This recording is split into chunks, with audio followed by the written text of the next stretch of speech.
Cha, sa man ka, cha? Ay, mga adto? Masada eh. Ano, masada man ka nga Domingo, man? Sayang ang income ay. Ang oras o gadagan. Ang sa income? Wala tayo ano.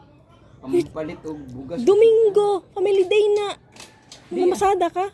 Kambyo mo ang family day sa pamasada. Nga pila mo makuha? 100, 200 nga income? Maayo na lang na may. Saan man na rin magtambay, magligid-ligid, wala tayo ano, wala ma-income. Sisidayon na lang lagi, diri na lang ka. Tulog di ka sa likod, tulog din mo, labay mo tulog din Charles Bedo ha. Sayang. Sayang kaayo ba? Hindi na lang gani. Karon Domingo ba, dagan kayo dito ka ng sayro giganin ba? Sure ka ba sayro o chicks lang imong pumasada dito? Ang masahiro gani ang tao, may ba't buhati ka ng istorya na lain-lain. Ay, ayun ako da. Ayun ako siya. Ayun na lang, mag-drill lang ka ba? Biyahe. Dili man good. Income gamay. Hindi pa ka makontento sa mong pagka-kontraktor?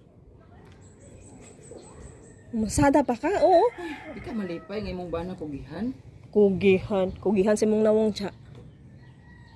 Dili ka bulong wala ta nasanay anang kanang ligid-ligid lang dahig-dahig. Di ko para sa uban nga inana. Gusto na ko bawat oras na income. Nawang ni mo. Di malakat na kong abring Ay, hindi na. hit. Diri na lang gani. Ay, ilinente. Gani ay. Abring kay. Ay, hindi ko. Abrihi eh. Motor mo pabrihat sa motor sa sa gate. Pili eh. Ikaw na lang masunod eh. May pagmatulog-tulog na lang ano. Dalan ta masada. Ay. Sige na, pumasada na. Sayang. Wala tayo allowance. Ikaw may. Dahil pang sweldo. 200, 100 na income ay hindi na. Ay na. Hindi na. Sige na. Sayang income ron. Pumasada. Wala tayo allowance. Sige na ba? Dili na. Ikaw wala na natugana, wala na natugana.